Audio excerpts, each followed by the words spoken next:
Hello students, 10th SST की class में हम आज हमारा टॉपिक है वर्धन डायनेस्टी।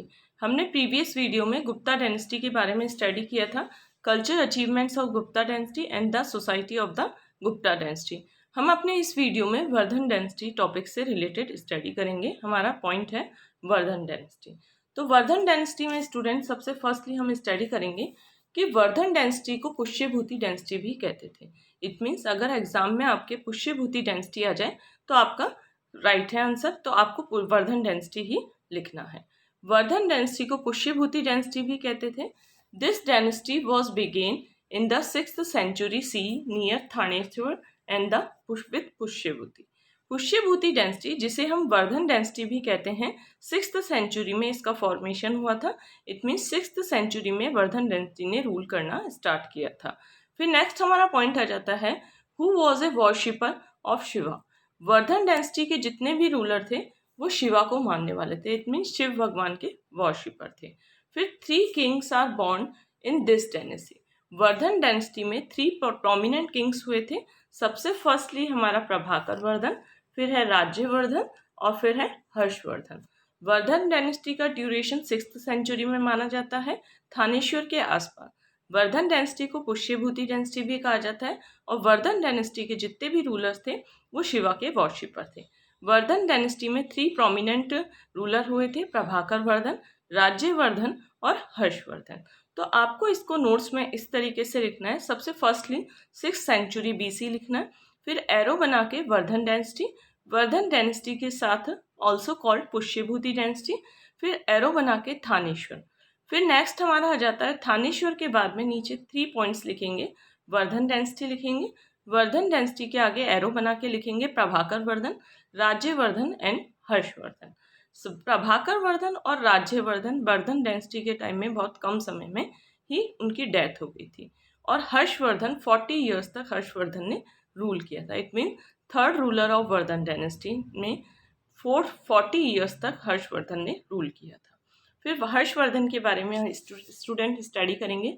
हर्षवर्धन 606 एंड 47। हर्षवर्धन का ड्यूरेशन था जो कि वर्धन डायनेस्टी से ही रिलेटेड था, 6066 से लेकर 47 तक। Became the ruler who ruled for 40 years and expanded his glory. Vardhan dynasty के टाइम में जो हर्षवर्धन था वो बहुत ज़्यादा प्रॉस्पिरियस रूलर था। इट मीन्स वो बहुत ज़्यादा करेजियस पर्सन था।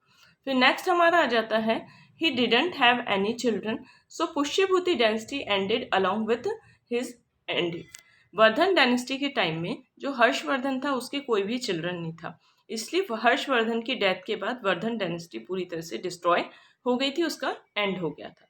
फिर नेक्स्ट हमारा इसी में पॉइंट है स्टूडेंट्स कि Nalanda in around by 620 CE by king Pushya Pulakeshin second.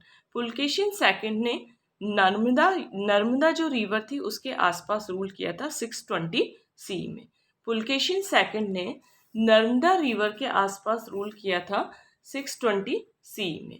In his long tenure of ruler, Pulakeshin second का बहुत लंबा टाइम था, उसने बहुत लंबे टाइम तक रूल्स किया था और पुष्यभूति डायनेस्टी और पुलकेशिन सेकंड ने वर्धन डायनेस्टी को भी डिस्ट्रॉय किया था। फिर है the boundaries of the Harsha empire. Harshavardhan के एम्पायर की जो बाउंड्रीज थी वो कहाँ से कहाँ तक एक्सटेंड थी। Snow laden mountain in the north and till the banks of the river Narmada in the south, और साउथ में रिवर नर्मदा तक था। इट मीन्स माउंटेनियस एरिया से लेकर साउथ में रिवर नर्मदा तक था। और Ganjam in the east, Ganjam एक एरिया है जो कि पाकिस्तान के आसपास सिचुएटेड था, ईस्ट तक फैला हुआ था। And till Vallabhi in the west, और वेस्ट में वल्लभी तक हर्षवर्धन का एम्पायर एक्सटेंड था। हर्षवर्धन की कैपिटल का नेम था कन्नौज। हर्षवर्धन की कैपिटल का नेम था कन्नौज। इट मीन्स इसको आप एरो बना के इसका शॉर्टकट में इस तरीके से नोट्स बनाएंगे। सबसे फर्स्टली है river Narmada in around 320 CE by king Pulakeshin second. Pulakeshin second का जो रूल था वो नर्मदा रिवर के आसपास था 620 CE में। फिर नेक्स्ट पॉइंट में आप लोग लिखोगे empire of the Harshavardhan extended. सबसे फर्स्टली है mountains in the north, north में जो माउंटेन्स थे वहाँ से स्टार्ट होता है और साउथ में नर्मदा रिवर तक था। Ganjam in the east, east में गंजाम एरिया से हर्षवर्धन का एम्पायर स्टार्ट होता है, till Vallabhi in the west, और वेस्ट में वल्लभी तक। कन्नौज हर्षवर्धन की कैपिटल का नेम था। फिर नेक्स्ट हमारा पॉइंट आ जाता है Harshavardhana had taken up the title of Maharaja Dhiraj. Harshavardhana ने महाराजा धीराज का टाइटल गेन किया था।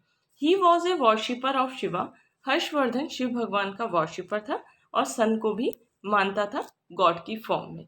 फिर नेक्स्ट है he was largely inclined, inclined का मतलब होता है फेवर, इट मीन्स झुकाव, largely inclined towards the Mahayana Buddhism. Harshvardhan का पूरी तरह से झुकाव था महायान बुद्धिज्म की तरफ। It means Buddhism religion two parts में डिवाइड था, एक तो महायान और हीनयान। महायान की तरफ झुकाव था हर्षवर्धन का। फिर है वंस इन एवरी 5 ईयर में एक बार, he used to organize a large ceremony on the confluence point of the river Ganga and the Yamuna. Harshvardhan 5 साल में 5 ईयर्स में 1 टाइम एक बार एक सेरेमनी ऑर्गेनाइज करता था। जो सेरेमनी कहाँ पे ऑर्गेनाइज की जाती थी? गंगा और यमुना के मीटिंग पॉइंट पे ऑर्गेनाइज की जाती थी। Confluence point it means meeting points पे ऑर्गेनाइज की जाती थी।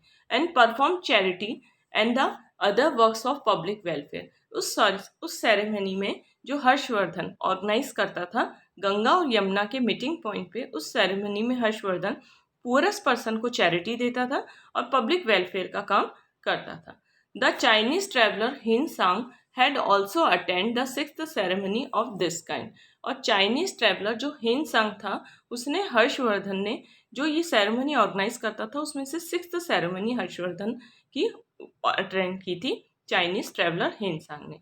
स्टूडेंट्स, यहाँ आपको ये ध्यान रखना है कि हर्षवर्धन के टाइम में चाइनीज ट्रेवलर हिनसांग आया था और चंद्रगुप्त सेकंड के टाइम में फाहिन आया था। फिर हमारा आपको इसको नोट्स में इस तरीके से कन्वर्ट करके लिखना है। सबसे फर्स्टली आप लोगों को लिखना है महाराजा धीराज।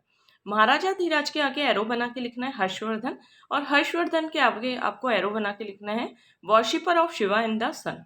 फिर आपको नेक्स्ट पॉइंट में लिखना है एरो बना के Mahayana Buddhism, incline towards Mahayana Buddhism. It mean Maharaja Dhiraj का टाइटल गेन किया था हर्षवर्धन ने।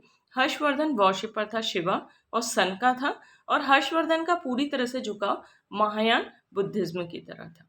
फिर नेक्स्ट पॉइंट आपको बना के लिखना है every 5 year, once in every 5 year, he used to organize a large ceremony of confluence point of the river Ganga और यमुना। हर्षवर्धन 5 साल में एक बार गंगा और यमुना के मीटिंग पॉइंट पे एक सेरेमनी ऑर्गेनाइज करता था। इस सेरेमनी में हर्षवर्धन चैरिटी और पब्लिक वेलफेयर का वर्क करता था, और चाइनीज ट्रेवलर हिन सांग हर्षवर्धन की 6th सेरेमनी में आया था। फिर नेक्स्ट हमारा पॉइंट आ जाता है students, Harshvardhan compose 3 plays in Sanskrit language.